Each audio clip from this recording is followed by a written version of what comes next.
Hello friends, आप सबका स्वागत है आज की इस वीडियो में। तो आज मैं आपको कुर्ती के आर्म होल, नेक और स्लीव्स कटिंग के कुछ खास टिप्स बताऊंगी जो आपके लिए बहुत ही ज़रूरी है और आपके बहुत ही काम भी आएंगे। तो आपका ज़्यादा टाइम ना लेते हुए हम आज की इस कुर्ती की कटिंग को शुरू करते हैं। तो सबसे पहले मैंने कुर्ती के लिए ये फैब्रिक लिया है जिसे मैंने 4 साइड में ऐसे फोल्ड करके रख लिया है। इससे हमारी फ्रंट और बैक एक साथ ही कट जाएगी।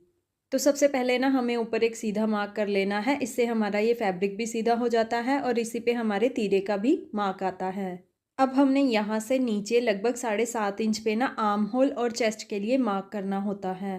तो चेस्ट के साइज़ की मार्किंग भी इसी मार्किंग के ऊपर होती है और आर्म होल की भी। तो 7.5 इंच को हम इस तरीके से सीधा सीधा मार्क कर लेंगे। अगर आपने अपनी कुर्ती में बैन नेक या शॉर्ट नेक कोई भी रेडी करना है तो उसके लिए आपको ये वाली मार्किंग ना 8 इंच पे करनी है।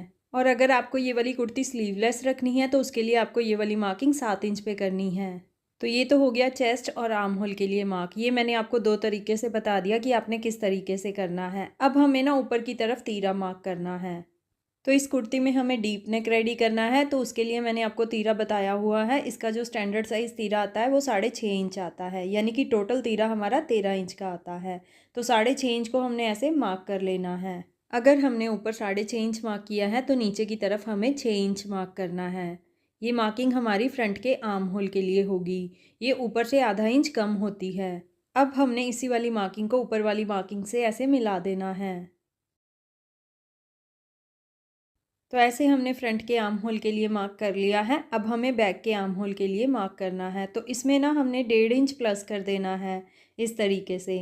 तो फ्रंट के आर्म होल से हमने 1.5 इंच प्लस कर देना है बैक के आर्म होल के लिए। अब हमने इसी वाली मार्किंग को ऊपर वाली मार्किंग से ऐसे मिला लेना है।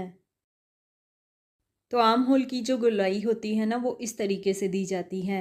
ये होगी बैक के आर्म होल के लिए ऐसे, और ऐसे ही हमने फ्रंट के आर्म होल के लिए यहाँ से इस तरीके से इसे गोलाई दे देनी है। अगर आप इस तरीके से आर्म होल की मार्किंग करेंगे ना तो आपको कभी भी कुर्ती की फिटिंग में कोई भी दिक्कत नहीं आएगी, कोई खिंच नहीं मारेगी कुर्ती आपकी। अब हमने ना यहाँ से तीरा एक पैर डाउन कर लेना है, जैसे मैं आपको नॉर्मल कटिंग में बताती रहती हूँ। आगे से ये सीधा ही आता है, यहाँ से एक पैर डाउन हो जाता है। तीरा से यहाँ से डाउन करने से शोल्डर की फिटिंग अच्छी आती है और नेक की भी। तो अब हम इसे अपनी मार्किंग के साथ साथ कट कर लेते हैं। तो ऐसे हमारी कुर्ती के आर्म होल की कटिंग हो गई है। अब हमने इसके नेक की कटिंग करनी है। तो उसके लिए हम फ्रंट और बैक को ना अलग अलग कर लेते हैं, क्योंकि फ्रंट का नेक थोड़ा कम डीप है और बैक का नेक थोड़ा ज़्यादा डीप है। तो इससे हमारे फ्रंट के आर्म होल की भी कटिंग हो जाएगी। तो ऐसे मैंने कुर्ती की फ्रंट और बैक को अलग अलग कर लिया है। ये इसका फ्रंट वाला पार्ट है, ये देखिए। अब हमने ना यहाँ से अपनी मार्किंग के साथ साथ इसके आर्म होल की कटिंग कर लेनी है। तो ऐसे हमारा ये फ्रंट का आर्म होल भी कट गया है। अब हम इसमें नेक कट कर लेते हैं। तो अब हम यहाँ पे अपने नेक की मार्किंग कर लेते हैं। ब्रॉड सेम ही आएगा फ्रंट और बैक का नेक, डीप थोड़ा अलग अलग होगा। तो इस तरीके से इसकी जो ब्रॉडनेस है वो मैं 3 इंच मार्क कर रही हूँ। टोटल हमारा नेक 6 इंच ब्रॉड आ जाएगा। तो 3 इंच को ना हम ऐसे सीधा सीधा मार्क कर लेंगे। अब हमने इसकी गहराई को मार्क करना है। तो इसकी गहराई ना ऐसे मैं तिरछे में लूँगी, लगभग 6.5 इंच। तो 6.5 इंच को ना हमने यहाँ पे ऐसे मार्क कर लेना है। अब हम इस वाली मार्किंग को भी सीधा सीधा मार्क कर लेंगे। तो ऐसे नेक की डायमेंशन को हमने ड्रॉ कर लिया है। अब हम इसमें राउंड वी नेक ड्रॉ करेंगे। तो उसके लिए पहले हम हल्का हल्का मार्क करके देखेंगे। जो भी मार्किंग आपकी बिल्कुल परफेक्ट आ जाए ना उसे आप इस तरीके से डार्क कर लीजिए। तो ऐसे हमारे इस नेक की मार्किंग हो चुकी है। अब हम इसे कट कर लेते हैं। तो ऐसे हमने इसमें राउंड वी नेक कट कर लिया है। अब हमें इसके बैक नेक की कटिंग करनी है। तो उसके लिए ना इसे साइड में कर देते हैं और बैक वाले पार्ट को ना यहाँ पे सेट करके रख लेते हैं। तो ये बैक वाला पार्ट आ गया हमारा। अब हम इस पे भी अपने नेक की मार्किंग कर लेते हैं। तो सबसे पहले हम नेक की चौड़ाई को मार्क करेंगे। जैसे कि मैंने बताया आपको कि ब्रॉडनेस सेम ही आती है, तो यहाँ पे भी हमने 3 इंच ही मार्क करनी है इसकी चौड़ाई को।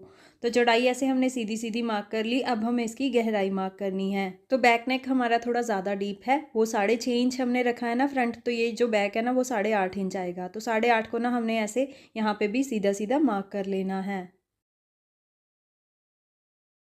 तो अब हमें बैक के लिए ना राउंड नेक ड्रॉ करना है। उसके लिए हम हल्का हल्का पहले मार्क करके देखेंगे। जो भी मार्किंग आपकी बिल्कुल परफेक्ट आ जाए उसे आप इस तरीके से डार्क कर लीजिए।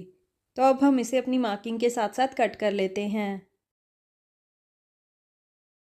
तो जो नेक ऐसे पहले कुर्ती पे कटते हैं ना, वो नेक और एक पट्टी के साथ रेडी होते हैं। तो ऐसे हमारे फ्रंट और बैक के दोनों नेक कट चुके हैं और दोनों के आर्म होल भी कट चुके हैं। तो अब हम इसकी स्लीव्स कट कर लेते हैं। तो बाकी बचे हुए फैब्रिक से हम इसकी स्लीव्स कट करेंगे। तो इसकी हाफ स्लीव्स कट करनी है हमने, उसके लिए भी मैंने फैब्रिक को ऐसे 4 साइड में फोल्ड करके रख लिया है। इससे हमारी दोनों स्लीव्स एक साथ ही कट जाएंगी। तो सबसे पहले हम स्लीव की लेंथ को मार्क करेंगे। तो स्लीव की लेंथ हमने ऊपर से इस तरीके से मार्क करनी है। मैंने यहाँ पे 8 इंच स्लीव की लेंथ रेडी करनी है। तो 8 इंच को ना मैं यहाँ पे ऐसे मार्क कर लूँगी।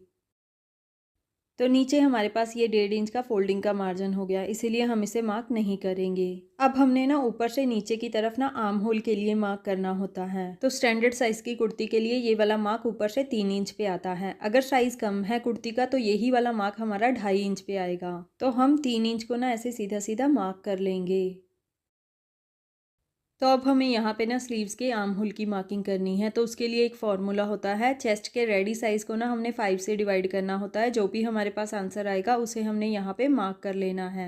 रेडी साइज़ यानी कि जो हमने लूजिंग डाल के रेडी करना होता है कुर्ती पे साइज़। मान लीजिए अगर हमारे पास चेस्ट का रेडी साइज़ यहाँ पे 40 इंच है कुर्ती पे, तो 40 को ना हमने 5 से डिवाइड करना है, हमारे पास आंसर आएगा 8 इंच। तो 8 इंच को ना हमने यहाँ पे ऐसे मार्क कर लेना है इस तरीके से। अगर आप इस फॉर्मूले से स्लीव के आर्म होल की मार्किंग करेंगे तो आपको कभी कोई प्रॉब्लम नहीं आएगी स्लीव चढ़ाने में, और आपकी फिटिंग भी बिल्कुल परफेक्ट आएगी। अब हमने ना यहाँ से राउंड मार्क करना है यहाँ तक, इस तरीके से हम ये मार्क करेंगे। तो ऐसे हमने आर्म होल की मार्किंग कर ली है। अब हमने ना नीचे से स्लीव की मोहरी को मार्क करना है। तो यहाँ पे हमारे पास स्लीव की मोहरी का रेडी साइज़ है 6 इंच। तो 6 इंच को ना हमने यहाँ पे ऐसे मार्क कर लेना है।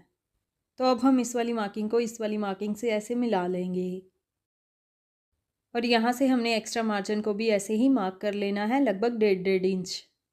तो अब हम इसे अपनी मार्किंग के साथ साथ कट कर लेंगे।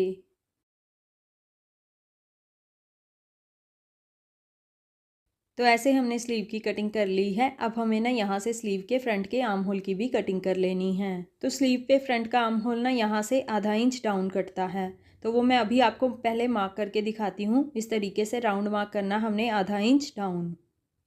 जैसे कुर्ती पे फ्रंट का आर्म होल अलग से कटता है ना, वैसे ही स्लीव पे भी अलग से कटता है। तो इसके फ्रंट के आर्म होल की मार्किंग कुछ इस तरीके से आएगी। अब हम इसे अपनी मार्किंग के साथ साथ कट करेंगे, लेकिन उसके लिए ना हम सिर्फ फ्रंट के 2 पार्ट्स ही लेंगे। दोनों स्लीव के फ्रंट पार्ट को उठाएंगे और इस तरीके से इसकी कटिंग कर लेंगे। तो ऐसे हमारी स्लीव की भी पूरी कटिंग हो चुकी है।